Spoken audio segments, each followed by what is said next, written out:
When we do that, we have let go of compassion. And the instant that we've let go of compassion, we've completely turned our backs on the Dharma. So if we find ourselves thinking, well, they deserve it.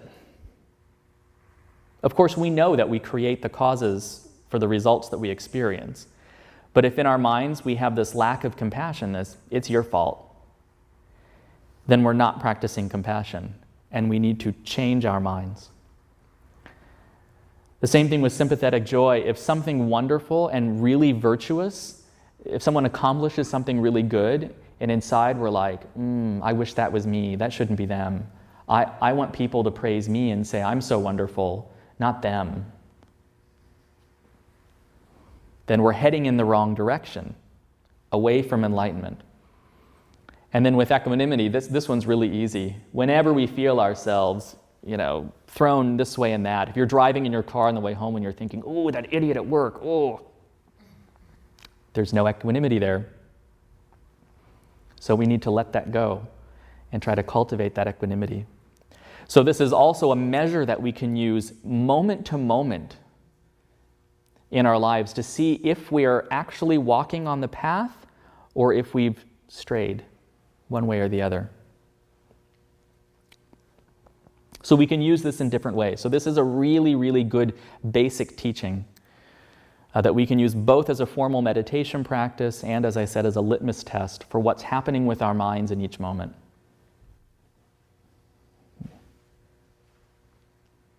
So that's all I have to say about that. Are there any thoughts or questions today? Yes? Where do you draw the line between compassion and equanimity? Because it's like, you could have compassion and you feel sad for someone or something, but so where's the line between those two? That's a very good question. I think off the top of my head that the line between, say, having compassion but then going so far as to lose equanimity would be if somehow we are less capable of functioning maybe as the result of that compassion. So in other words, we feel compassion for someone, and particularly as ignorant beings, if we know that we don't have the skill to help them, and then we get really upset about it. And then start thinking, I'm useless, I'm an idiot, then we've clearly crossed a line. Maybe it's a thin line. But if we start beating ourselves up, or sobbing and pounding our chests, I'm exaggerating a little bit, but when we've gone that far, then we've gone too far. Yes? I think the four Immeasurables, that's loving kindness, compassion, and sympathetic joy, and equanimity. When we execute that four thing of this, we need to forget yourself. So when we forget yourself, selflessness, see, that's when we feel compassion for the other people, we feel sorry for them, rather than we feel, do something we cannot do. We feel, we look outward, not just inward. So I think when we do that four supreme state, we forget yourself first. Before we look outside to help people.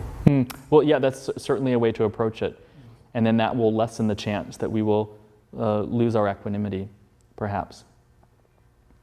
Yes. Thank you for that. Yes.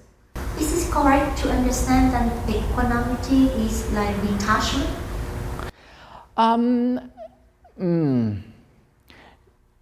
Kind of, but then if we also have loving kindness and compassion, we're not separated, but we're just not getting lost in sorrow or something.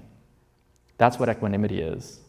I think detachment is a good quality to cultivate initially in order to cultivate equanimity, but we shouldn't take that detachment so far as to feel nothing.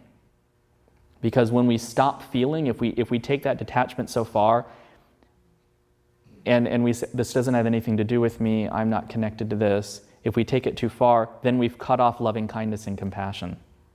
Do you see what I mean? So yeah, it's a balancing act, I think.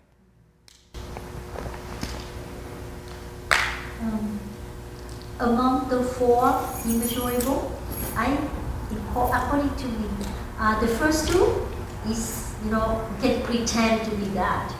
But the number 3 and number 4 is hard. It requires a lot of sacrifice, a lot of, we have to kill our ego in order, especially number 3, you have to kill your own ego in order to rejoicing in the accomplishment and virtue of others. Yeah, the first two, we can pretend, it's easy to pretend, to act.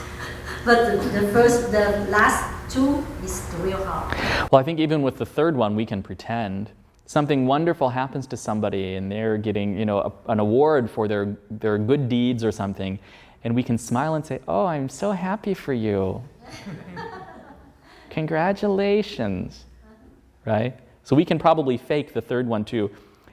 Equanimity is much harder to fake, I think. Equanimity is much harder to fake. Because a lot of people, when they do the charity, it's just for fame. Many do it for fame. It's not from their own heart. It's for fame. Maybe, yeah.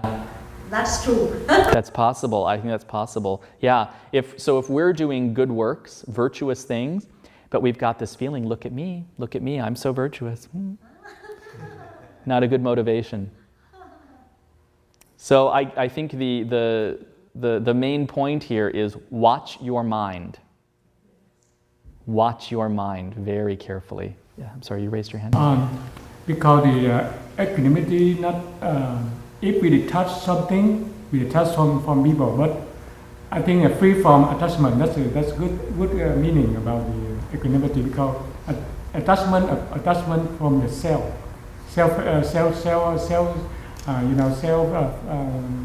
Ego. Self-ego, yes.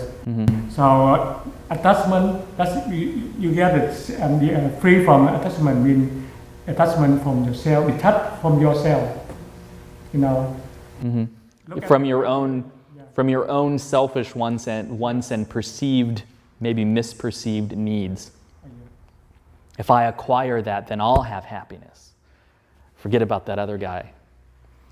When I was in Nepal, I was getting on a bus. There was a new monastery opening not too far from where I was living.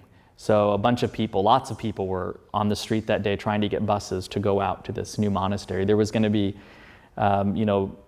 really big, important teachers in the Tibetan tradition there. And that afternoon, that first day, there was all kinds of traditional dancing and things going on. So people wanted to go.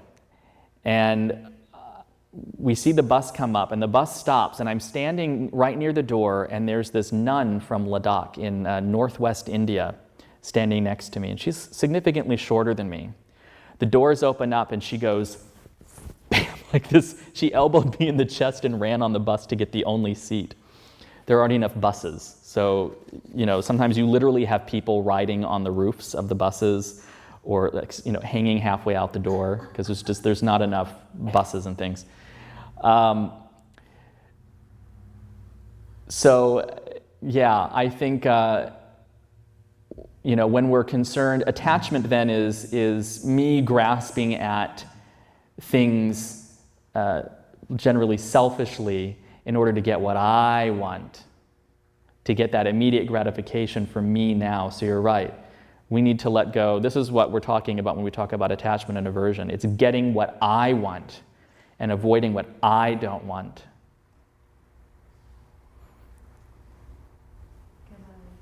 Yes? I noticed children about 2 years old, for survival, they show a lot of attachment.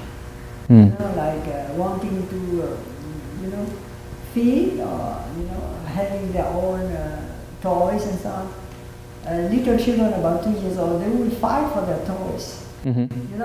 Nobody teach them that, but they, in their mind, they say, "Oh, this is mine," and if another child comes, they they will let go, but if the other side want to take away, they will grab it and say it's mine.